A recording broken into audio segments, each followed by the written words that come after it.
அனைத்து வருங்கால ஆசிரியர் பெருமக்களுக்கு வணக்கம். இந்த வீடியோ பிஜிடிஆர்பியில் பார்த்தீங்கன்னா ஜென்ரல் ஸ்டடீஸ் அந்த ஜென்ரல் நாலேஜில் தேர்ட் யூனிட்டுக்கு உண்டான அந்த சிலபஸில் தேர்ட் யூனிட்டுக்கு உண்டான கண்டென்ட்டுக்கு உண்டான ஒரு 50 கொஷின் இந்த வீடியோவில் இருக்குது. ஸோ நீங்கள் பார்த்துட்டு எப்படி இருக்குது அப்படின்னு உங்களோட ஃபீட்பேக் சஜஷன் சொல்லுங்கள்.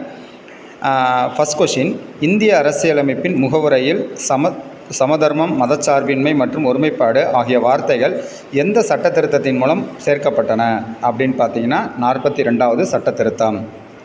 அடுத்து, இந்திய அரசியலமைப்பின் எந்த பகுதி அடிப்படை உரிமைகள் பற்றி கூறுகிறது? அடிப்படை உரிமைகள் பேசிக் ரைட்ஸ் எதில் இருக்குது அப்படின்னு பார்த்தீங்கன்னா பகுதி 3. அரசியலமைப்பின் எந்த சரத்து சட்டத்தின் முன் அனைவரும் சமம்? சட்டத்தின் முன் அனைவரும் சமம் சரத்து 14. அரசின் வழிகாட்டுதல் கோட்பாடுகள் directive principles of state policy இந்திய அரசியலமைப்பின் எந்த பகுதியில் குறிப்பிடப்பட்டுள்ளன? பகுதி 4. எந்த வழிகாட்டுதல் கோட்பாடு கிராம பஞ்சாயத்துக்களை அமைப்பதை பற்றி கூறுகிறது? சரத்து 40. இந்திய அரசியலமைப்பின் எந்த பகுதி மத்திய மாநில உறவுகளை பற்றி கூறுகிறது? பகுதி 11. இந்தியாவில் நீதிபதிகளை உருவாக்கும் அதிகாரம் யாருக்கு உள்ளது? குடியரசுத் தலைவர். இந்திய உச்சநீதிமன்றத்தின் நீதிபதிகளின் ஓய்வு பெறும் வயது 65 ஆண்டுகள். உச்சநீதிமன்றம் அந்த நீதிபதிகளில் பார்த்திங்கன்னா அவங்க ஓய்வு பெறும் வயசு பார்த்திங்கன்னா 65 உச்சநீதிமன்றத்தில். இந்திய அரசியலமைப்பின் எந்த சரத்து திருநங்கைகளின் உரிமைகளுக்கு மறைமுகமாக பாதுகாப்பு அளிக்கிறது? குறிப்பிட்ட இதில் ஒரு குறிப்பு என்ன சொல்லியிருக்காங்க அப்படின்னா, குறிப்பிட்ட திருநங்கை சரத்து இல்லை என்றாலும் பொது உரிமைகள் பொருந்தும்னு சொல்லியிருக்காங்க. அதை சரத்து 14, 15 அதுக்கப்புறம் 21 இந்த 3 சரத்துமே பொருந்துவதால் மேற்கண்ட அனைத்தும். அடுத்த கொஷின், சம வேலைக்கு சம ஊதியம் என்பது ஒரு அடிப்படை உரிமையோ அல்லது அரசின் வழிகாட்டுதல் கோட்பாடான்னு கேட்டிருக்காங்க. சம வேலைக்கு சம ஊதியம் என்பது ஒரு அடிப்படை உரிமையா அல்லது அரசின் வழிகாட்டுதல் கோட்பாடா அப்படின்னு கேட்டிருக்காங்க. அரசின் வழிகாட்டுதல் கோட்பாடு. அடுத்து, இந்திய அரசியலமைப்பின் எந்த பிரிவு பேச்சு மற்றும் கருத்து சுதந்திரத்துக்கான உரிமையை உறுதி செய்கிறது? சரத்து 19 1 ஏ 19 1 ஏ. அடுத்த கொஷின், அடிப்படை உரிமைகளில் ஒன்றான மத சுதந்திரத்திற்கான உரிமை எந்த சரத்துகளில் குறிப்பிடப்பட்டுள்ளது? சரத்து 25 முதல் 28 வரை. 25 முதல் 28 வரை. அடுத்த கொஷின், கல்வி பெறும் உரிமை ஒரு அடிப்படை உரிமையாக எந்த சட்ட திருத்தத்தின் மூலம் சேர்க்கப்பட்டது? 86வது சட்ட திருத்தம் 2002. அந்த கல்வி பெறும் உரிமை பார்த்திங்கன்னா 86வது சட்ட திருத்தம் 2002. அரசின் வழிகாட்டுதல் கோட்பாடுகளின் முக்கிய நோக்கம் என்ன? ஒரு சமூக மற்றும் பொருளாதார ஜனநாயகத்தை நிறுவுதல். சமமான நீதியையும் இலவச சட்ட உதவியையும் வழங்கும் வழிகாட்டுதல் கோட்பாடு எந்த சரத்தில் உள்ளது? இந்த கொஸ்டின் கொஞ்சம் எதிர்பார்க்கலாம். சமமான நீதி, இலவச சட்ட உதவி. இந்த இலவச சட்ட உதவிங்க இந்த வார்த்தை இருக்கிறதுனால இதை கொஞ்சம் கேட்க வாய்ப்பு இருக்குது. சரத்து 39 ஏ. மத்திய மற்றும் மாநில அரசுகளுக்கு இடையிலான நிர்வாக உறவுகள் அரசியலமைப்பின் எந்த சரத்துகளில் குறிப்பிடப்பட்டுள்ளன? சரத்து 256 முதல் 263 வரை. இந்திய அரசியலமைப்பின் கீழ் சட்டம் மற்றும் அதிகாரங்களை எந்த பட்டியல்கள் பிரிக்கின்றன? மத்திய பட்டியல், மாநில பட்டியல் மற்றும் பொதுப்பட்டியல். இதுதான் பார்த்திங்கன்னா இந்திய அரசியலமைப்பின் கீழ் சட்டம் இயற்றும் அதிகாரங்களை பிரிக்கின்றன. கொஸ்டின் நம்பர் 18, உச்சநீதிமன்றத்தின் நீதித்துறை மறு ஆய்வு ஜுடிஷியல் ரிவ்யூ அதிகாரத்தின் முக்கியத்துவம் என்ன? நாடாளுமன்றத்தால் இயற்றப்பட்ட சட்டங்கள் அரசியலமைப்புக்கு உட்பட்டதா என ஆராய்வது. நாடாளுமன்றத்தில் இயற்றப்பட்ட சட்டங்கள் அரசியலமைப்புக்கு உட்பட்டதா என ஆராய்வது தான் பார்த்திங்கன்னா உச்சநீதிமன்றத்தின் நீதித்துறை மறு ஆய்வு அதிகாரத்தின் முக்கியத்துவம். இந்தியாவில் பெண்களுக்கு அதிகாரம் அளிப்பதற்கான ஒரு முக்கிய சட்டம் குடும்ப வன்முறை தடுப்புச் சட்டம். 2005 கொண்டு வரப்பட்ட குடும்ப வன்முறை தடுப்புச் சட்டம். 2014ஆம் ஆண்டு உச்சநீதிமன்றம் வழங்கிய ஒரு முக்கிய தீர்ப்பில் திருநங்கைகளை எந்த பிரிவின் கீழ் அங்கீகரித்தது அப்படின்னு பார்த்தீங்கன்னா 3வது பாலினம். இவங்களை 3வது பாலினம் அப்படிங்கிற ஒரு பிரிவின்குள் எப்போது சேர்த்தாங்க அப்படின்னு பார்த்தீங்கன்னா 2014.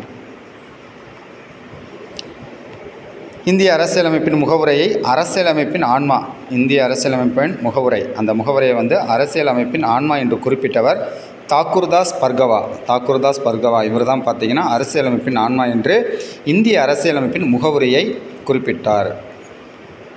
22வது கொஷின், இந்திய அரசியலமைப்பின் எந்த பிரிவு தீண்டாமை ஒழிப்பு பற்றி பேசுகிறது? தீண்டாமை ஒழிப்பு சரத்து 17. 23வது கொஷின், ஒருவர் கைது செய்யப்பட்டு காவலில் வைக்கப்படும் போது 24 மணி நேரத்திற்குள் நீதித்துறை நடுவர் முன் ஆஜர்படுத்த வேண்டும் என்பதை உறுதி செய்யும் அடிப்படை உரிமை எது? ஒருத்தரை வந்து கைது செஞ்சாங்கன்னா 24 மணி நேரத்துக்குள்ளே கொண்டு போய் என்ன பண்ணணும், நீதிபதிகிட்ட நீதித்துறையில் ஒப்படைக்கணும். அப்படிங்கிறது எந்த உரிமை அப்படின்னு பார்த்தீங்கன்னா, ஆப்ஷன் பி சுதந்திரத்திற்கான உரிமை. குறிப்பாக சரத்து 22 24 மணி நேரத்துக்குள்ளே ஒப்படைக்கணும்னு எந்த சரத்து சொல்லுதுன்னா 22 24 கொஞ்சம் ஞாபகம் வச்சுக்கலாம். அரசின் வழிகாட்டுதல் கோட்பாடுகளில் ஒன்றான சுற்றுச்சூழலை பாதுகாத்தல் மற்றும் மேம்படுத்துதல் எந்த சட்ட திருத்தத்தின் மூலம் சேர்க்கப்பட்டது? சுற்றுச்சூழலை பாதுகாத்தல் மற்றும் மேம்படுத்துதல் எந்த சட்ட திருத்தம் மூலம் சேர்க்கப்பட்டது அப்படின்னு பார்த்தீங்கன்னா 42வது சட்ட திருத்தம்.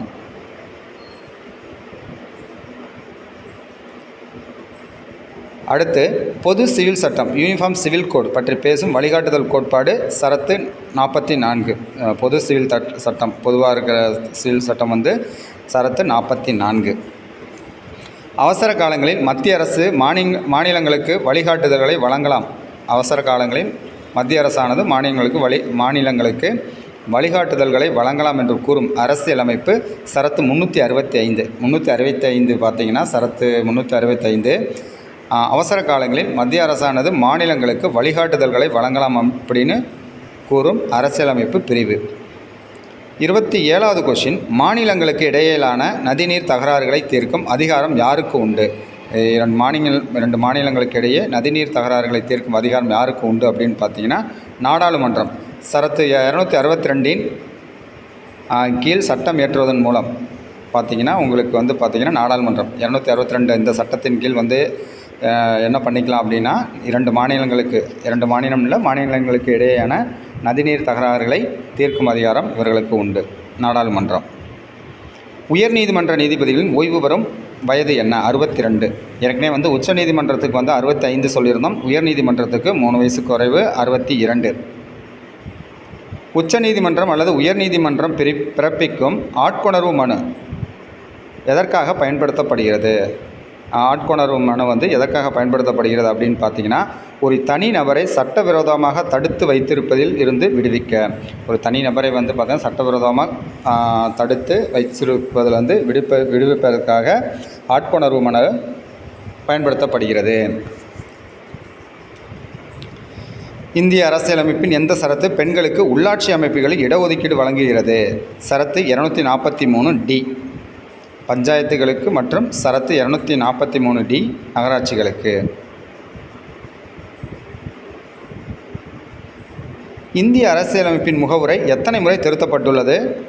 ஒரே ஒரு முறை. இந்திய அரசியலமைப்பின் முகவுரை எத்தனை முறை திருத்தப்பட்டுள்ளதுன்னா ஒரே ஒரு முறை. அதாவது 42வது சட்ட திருத்தம் 1976. 42வது சட்ட திருத்தம் நடந்தது 1976. ஒரே ஒரு முறை மற்றும் இந்திய அரசியலமைப்பின் முகவுரை திருத்தம் மேற்கொள்ளப்பட்டது. 32வது கொஷின், அடிப்படை உரிமைகளில் ஒன்றான சுரண்டலுக்கு எதிரான உரிமை எந்த சரத்துகளில் வரப்படுகிறது அப்படின்னு பார்த்தீங்கன்னா சரத்து 23 to 24.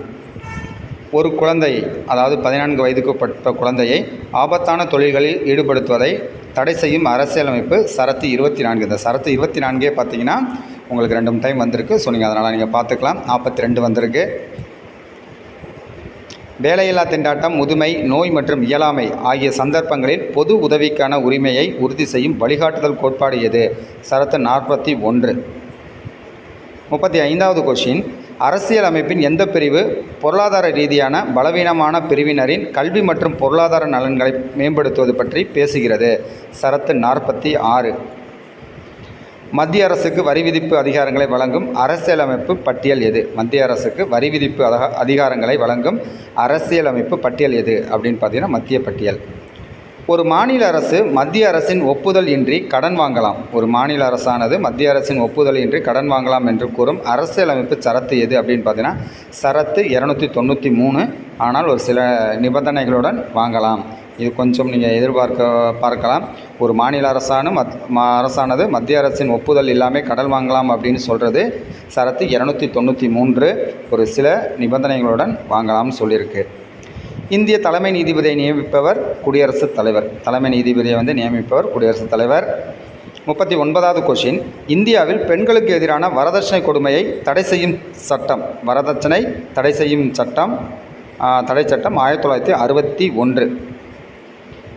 40வது கொஷின், 2014ஆம் ஆண்டு உச்சநீதிமன்றத்தின் NALSA தீர்ப்பு, அதாவது திருநங்கைகளுக்கு எந்த அடிப்படை உரிமைகளை உறுதி செய்தது அப்படின்னு பார்த்தீங்கன்னா, மேற்கூறிய அனைத்துமே. சட்டத்தின் முன் அனைவரும் சமம், பாகுபாட்டிற்கு எதிரான பாதுகாப்பு, சரத்து 15, பேச்சு மற்றும் கருத்து சுதந்திரம், சரத்து 19(1)A வந்து அது இருக்குது. ஏன்னா இந்த இது 19(1)A வந்து பார்த்திங்கன்னா பேச்சு மற்றும் கருத்து சுதந்திரம் பார்த்துருக்கோம். இவை அனைத்துமே 2014ஆம் ஆண்டு உச்சநீதிமன்றத்தின் NALSA தீர்ப்பு திருநங்கைகளுக்கு இந்த அடிப்படை உரிமைகளை உறுதி செய்தது. அதனால் இதுக்கு ஆன்சர் மேற்கண்ட அனைத்தும். 41வது கொஷின், இந்திய அரசியலமைப்பின் முகவுரையானது இந்திய மக்கள் என்ற சொற்றொடருடன் தொடங்குவது எதை குறிக்கிறது? இந்திய அரசியலமைப்பு முகவுரை வந்து இந்திய மக்கள் என்ற சொற்றொடர் வந்து பார்த்திங்கன்னா அதோட தொடங்குது. இது எதை குறிக்கிறது அப்படின்னு பார்த்தீங்கன்னா, அரசியலமைப்பிற்கு மக்கள் மட்டுமே ஆதாரம், மக்களின் இறையாண்மையை வலியுறுத்துகிறது. Option B. 42வது கொஷின், அடிப்படை உரிமைகளில் ஒன்றான சிறுபான்மையினரின் கலாச்சார மற்றும் கல்வி உரிமைகள் எந்த சரத்துகளில் குறிப்பிடப்பட்டுள்ளது? சரத்து 29 முதல் 30. 43வது கொஷின், ஒரு தனி நபரின் வாழ்வு மற்றும் தனிப்பட்ட சுதந்திரத்திற்கான உரிமையை உறுதி செய்யும் அரசியலமைப்பு சரத்து எது? சரத்து 21. மாநிலங்கள் ஒரே மாதிரியான சிவில் சட்டத்தை இந்திய பிரதேசம் முழுவதும் பாதுகாப்பதற்கு முயற்சிக்க வேண்டும் என்று கூறும் அரசியல் அமைப்பு, யூனிஃபார்ம் சிவில் கோடானது இந்திய பிரதேசம் முழுவதும் பாதுகாப்பதற்காக ஒரே மாதிரி வந்து முயற்சிக்க வேண்டும் என்று கூறும் அரசியலமைப்பு சரத்து 44. நம்பரும் ஒரே மாதிரி இருக்கிறதுனால அந்த சிவில் சட்டமும் இந்திய பிரதேசம் முழுவதும் எப்படி இருக்கணும் அப்படின்னா ஒரே மாதிரியாக இருக்கும். அதனால் சரத்து 44. கூட்டுறவு சங்கங்களை மேம்படுத்துவது ஒரு வழிகாட்டுதல் கோட்பாடாக எந்த சட்ட திருத்தத்தின் மூலம் சேர்க்கப்பட்டது? 97வது சட்ட திருத்தம் 2011 கொண்டு வரப்பட்ட 97வது சட்ட திருத்தம். மாநிலங்களுக்கு வரி விதிக்கவும் வரி வருவாய் பெறவும் அதிகாரம் அளிக்கும் பட்டியல் எது? மாநில பட்டியல். மாநிலங்களுக்கு வரி விதிக்கவும் வரி வருவாய் பெறவும் அதிகாரம் அளிக்கும் பட்டியல் எது? மாநில பட்டியல். பொதுப்பட்டியலில் உள்ள ஒரு விஷயத்தில் மத்திய மற்றும் மாநில அரசுகளுக்கு இடையே சட்டம் இயற்றும் அதிகாரத்தில் முரண்பாடு ஏற்பட்டால் யாருடைய சட்டம் மேலோங்கும்? மத்திய அரசின் சட்டம். ஒரு பொதுப்பட்டியலில் உள்ள ஒரு விஷயம், பொதுப்பட்டியலில் உள்ள ஒரு விஷயத்தில் வந்து மத்திய மற்றும் மாநில அரசுகளுக்கு இடையே சட்டம் இயற்றும் அதிகாரத்தில் முரண்பாடு ஏற்பட்டுச்சு அப்படின்னா யாருடைய சட்டம் மேலோங்கும் அப்படின்னா மத்திய அரசின் சட்டம். இந்திய நீதித்துறை சுதந்திரமாக செயல்படுவதற்கான முக்கிய காரணம் நீதிபதிகளின் பதவிக்காலம் பாதுகாக்கப்படுகிறது மற்றும் அவர்களுக்கு உயர் ஊதியம் வழங்கப்படுகிறது. பெண் சிசு கொலையை தடுக்கும் சட்டம் அப்படின்னு பார்த்தீங்கன்னா PCPNDT, அதாவது கருவுறுதல் முன் மற்றும் பிரசவத்திற்கு முந்தைய கண்டறியும் நுட்பங்கள். அந்த சட்டம் தான் 1994 கொண்டு வந்த சட்டம் தான் பார்த்திங்கன்னா பெண் சிசு கொலையை தடுக்கும் சட்டம். இந்த வீடியோவோட கடைசி கொஷின் 50வது கொஷின் பார்த்திங்கன்னா, இந்தியாவில் திருநங்கைகளுக்கு இடஒதுக்கீடு, அதாவது வேலைவாய்ப்பு மற்றும் கல்வி வழங்குவதற்காக பரிந்துரைக்கப்பட்ட சட்டம் எதுன்னு பார்த்திங்கன்னா 2019ஆம் ஆண்டு கொண்டு வரப்பட்ட திருநங்கைகள் சட்டம். அந்த அவரோட உரிமைகளுக்காக கொண்டு வரப்பட்ட 2019 கொண்டு வரப்பட்ட திருநங்கைகள் சட்டம். இதோட வந்து பார்த்திங்கன்னா இந்த 3வது யூனிட், இந்த 3rd யூனிட்டை பொறுத்த வரைக்கும் ஃபுல்லாகவே பார்த்திங்கன்னா ஆர்டிகல்ஸ் நிறையா இருக்குது, இதெல்லாம் இருக்குது. ஸோ அதனால் இதை வந்து என்னென்னா இந்த லாவை வந்து நீங்கள் வந்து ஒரு ஆர்டர் படி எழுதி வச்சுட்டு படிச்சுக்கிட்டிங்கன்னா கொஞ்சம் ஈஸியாக இருக்கும், ஞாபகம் வச்சுக்கலாம். ஸோ இதோட வந்து பார்த்திங்கன்னா 3rd யூனிட் முடியுது. அடுத்த 4th யூனிட்டுக்கு ஜென்ரல் ஸ்டடீஸ் பார்ப்போம். இதே மாதிரி வந்து பார்த்திங்கன்னா உங்களுக்கு ஜென்ரல் தமிழ் இருக்குது, ஜென்ரல் தமிழும் அடுத்த வீடியோவில் பார்ப்போம். ஸோ இது எல்லாமே வந்து பார்த்திங்கன்னா வீடியோஸ் எல்லாமே இந்த நம்ம யூடியூப்பில் பார்த்திங்கன்னா ஒரு கண்டென்ட்லேயே ஒரே ஒரு ஃபோல்டர்லேயே ஃபுல்லாகவே இருக்குது. அந்த இது ஃபுல்லாக தனித்தனியாக போட்டிருக்கோம். சைக்காலஜினா சைக்காலஜி, ஜென்ரல் ஸ்டடீஸ்னால் ஜென்ரல் ஸ்டடீஸ், தமிழ்னா தமிழ் தனியாகவே போட்டு வச்சுருக்கோம். ஸோ நீங்கள் யூஸ் பண்ணி அதை பார்த்துக்கலாம். தேங்க்யூ ஃபார் வாட்சிங். ஏதாவது டவுட்டு ஃபீட்பேக் இருந்தால் கண்டிப்பாக சொல்லலாம். தேங்க்யூ.